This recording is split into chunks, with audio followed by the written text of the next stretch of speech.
హైదరాబాద్లో ప్రతి సంవత్సరం ఈ బెంగాలీ ఫిల్మ్ ఫెస్టివల్ అనే ఏర్పాటు చేయడం జరుగుతుంది. ఈరోజు 7వ విడత ఇక్కడ ఈ కార్యక్రమం మొదలు పెట్టడం జరిగింది.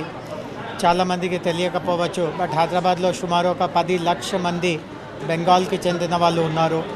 6వ నిజాం కాలం నుంచి హైదరాబాద్లో బెంగాలీస్ రావడం, ఇక్కడే స్థిరపడడం అండ్ ఈ మధ్యలో గత 20-30 సంవత్సరాల నుంచి హైదరాబాద్లో లైఫ్ సైన్సెస్, ఐటీ ఇట్లాంటి రంగానికి చాలా ప్రాధాన్యత కావడం వల్ల ఆ ప్రాంతం నుంచి చెందిన బెంగాలీస్ కూడా చాలామంది హైదరాబాద్లో ఉన్నారు. అండ్ మొత్తం భారతదేశంలో చలచిత్ర గురించి చూస్తూ ఉంటే బెంగాల్ నుంచి కూడా మనకు చాలా మంచి సినిమా వస్తూ ఉంటుంది. సో ప్రతి సంవత్సరం ఒక 8-10 ఆ సంవత్సరంలో బాగా పేరు పొందిన, బాగా మంచి ప్రశంస పొందిన ఫిల్మ్స్ని ఇక్కడ చూపిస్తూ ఉంటారు. Telangana Bengali Film Festival, it's a 7th year and my 2nd year because I was here in 2019.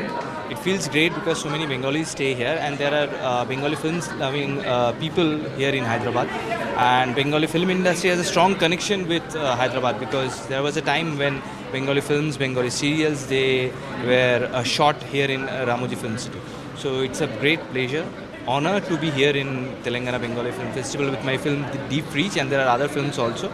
So people who loves Bengali films, Bengalis or otherwise, they can come and watch this film, and I congratulate the organizers because they have been organizing this festival, which are very important for exchange of ideas, exchange of culture and reach out to wider audience. Thank you. Telangana Bengali Film Festival. ఈ festival మేము start చేసాము 2017లో.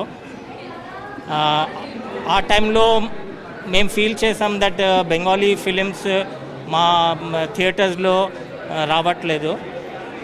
And Bengali population ఇప్పుడు హైదరాబాద్లో almost 10 lakhs పైన వెళ్ళిపోయింది. So వాళ్ళకి quality film దొరకట్లేదు. అప్పుడు మేము ఈ డెసిషన్ తీసుకున్నాం, ఫిల్మ్ ఫెస్టివల్ ఆర్గనైజ్ చేద్దాం బెంగాలీ. అప్పుడు బెంగాల్ది మహానాయక్ ప్రొషెన్జిత్ చటర్జీ అతను వచ్చారు 2017లో, మాకు ఎంకరేజ్ చేశారు దట్ మీరు చేయండి ఫిల్మ్ ఫెస్టివల్, మేము అందరు వస్తాం. అండ్ సిన్స్ దెన్ మా దగ్గర చాలా పెద్ద పెద్ద యాక్టర్స్ వచ్చారండి. బెంగాల్ ఫిల్మ్ ఇండస్ట్రీ, తర్వాత ముంబై ఫిల్మ్ ఇండస్ట్రీ నుంచి. ఈరోజు మీరు అబిర్ చటర్జీతో మాట్లాడారు, అతను చాలా పెద్ద మహానాయక్ బెంగాలీ ఫిల్మ్ ఇండస్ట్రీలో. గత 7 సంవత్సరాల నుంచి తెలంగాణ బెంగాలీ ఫిలిం ఫెస్టివల్ పేరిట 7 సంవత్సరాల నుంచి మనం నిర్వహిస్తూ వస్తున్నాం. సో దీనికి బప్పా మజుందార్ దీనికి ముందు లీడ్ తీసుకున్న తర్వాత హైదరాబాద్ బెంగాలీ సమితి వారు కమ్యూనిటీ చేస్తున్న దాంట్లో ఈ ప్రజలు ఎవరైతే ఉన్నారో వారందరూ తమ మూలాలు మర్చిపోకుండా ఒక సినిమా అనే సాంస్కృతిక మాధ్యమం ద్వారా తమ బంధాన్ని మరింత బలోపేతం చేసుకునే విధంగా ప్రయత్నం చేస్తున్న పరంపర ఇది. దీంట్లో భాగంగా తెలుగు సినిమాలు కూడా ప్రదర్శిస్తున్నాం ప్రతి సంవత్సరం.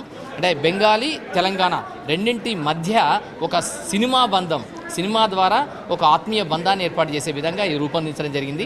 ఈసారి 2 తెలుగు సినిమాలు కొత్త డైరెక్టర్స్, తెలంగాణ డైరెక్టర్స్ అక్షర కుమార్ తీసిన షరతులు వర్తిస్తాయి, అలాగే చంద్రశేఖర్ రాథోడ్ తీసిన గ్యాంగ్స్టర్ అనే సినిమాలని ఈ ఫిల్మ్ ఫెస్టివల్లో ప్రదర్శిస్తున్నాం. దాంతోపాటు శ్యామ్ బెనగల్ తెలంగాణ బిడ్డ, అంతర్జాతీయ ఖ్యాతి సంబంధించిన గొప్ప కళాకారుడు, దర్శకుడు వారిస్ రెట్రోస్పెక్టివ్ని కూడా ఇందులో హైలైట్ చేస్తూ ఏర్పాటు చేయడం జరిగింది.